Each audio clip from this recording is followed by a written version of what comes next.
Mararamdaman na ng mas nakararaming Pilipino ang epekto ng umuunlad na ekonomiya ng bansa. Inihag ito ng Palasyo kaugnay ng pag-angat ng international investment at credit ratings ng Pilipinas. Ang upgrade sa ratings ay ibinigay ng Fitch Group at Standard & Poor's. Si Rocky Ignacio nag-uulat live mula sa Malacanang.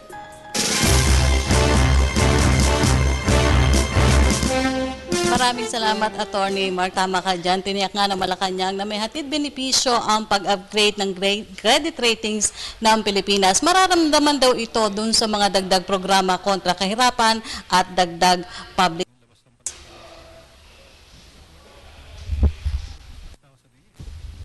rating sa mga international credit ratings sa Pilipinas. Matapos kasi ang ibinigay na investment grade ng Fitch Group, itinaas na rin ng Standard & Poor's investment grade ang status ng bansa.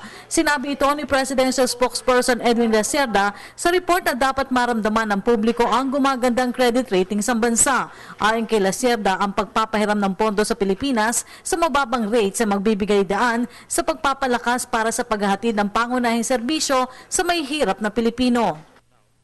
Ang ratings po will open up more borrowings for our country at preferred rates. So that will mean more fiscal space for us to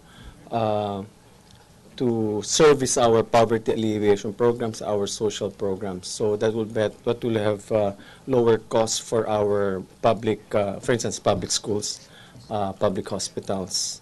Yung po yung ating poverty programs ay mas magkakaroon po ng mas maraming may fiscal space doon. Isa pa rin kasi sa direktang epekto ng magandang rating sa iyang paglakas ng piso kontra dolyar. Nauna nang kinilala ng Standard & Poor's ang paglakas ng Philippine peso na tinaguri ang ikatlo sa listahan ng best performing currency sa mundo. Naging malaking kontribusyon sa paglalagay ng Standard & Poor's sa minimum investment grade status ay dahil sa magandang performance ng macroeconomic fundamentals ng bansa. Samantala, ikinalugod rin ng Palasyo ang pagpapadala ng powerhouse business delegations China ng Federation of Filipino-Chinese Chamber of Commerce. It's welcome for us kung gagawin po nila yun. Alam nyo naman po, marami na hong gustong mag-invest po rin dito sa Pilipinas.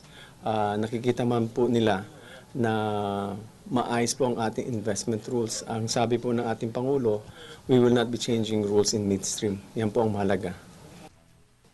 At yan po ang ating pag-uulat mula sa Malacanang ng RTVM. Ako po si Rocky Ignacio para sa Telebisyon ng Bayan.